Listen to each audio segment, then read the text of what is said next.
কাপ্তাই লেকের মায়াবী শেষ বিকেল। রাঙামাটির শেষ বিকেল মানেই এক অনাবিল আনন্দের ঝলক।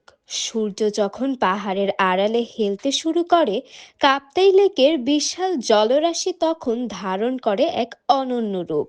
চারিদিকে ছড়িয়ে পড়ে সোনালী আভা।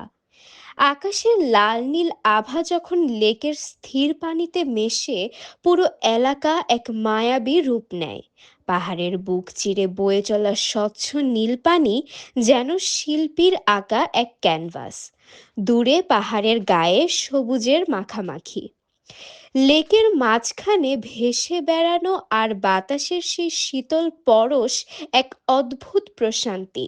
ঝুলন্ত সেতু দিয়ে হাঁটা কিংবা লেকের পাড়ে অলস বসে থাকা, সব মিলিয়ে এক মুগ্ধতার নাম রাঙামাটি।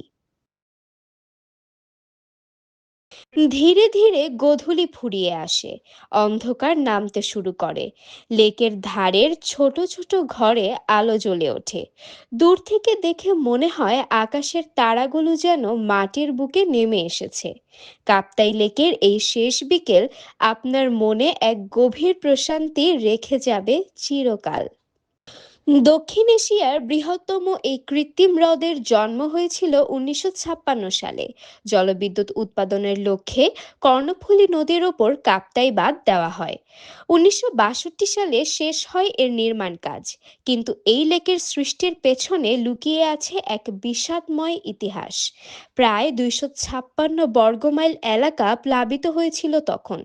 পানির নিচে তলিয়ে যায় রাঙামাটির মূল রাজবাড়ি এবং হাজার হাজার একর ফসলি জমি।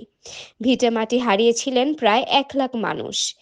আজ সেই লেক বাংলাদেশের বিদ্যুৎ উৎপাদন, মৎস্য চাষ এবং পর্যটন শিল্পের এক অনন্য প্রাণকেন্দ্র।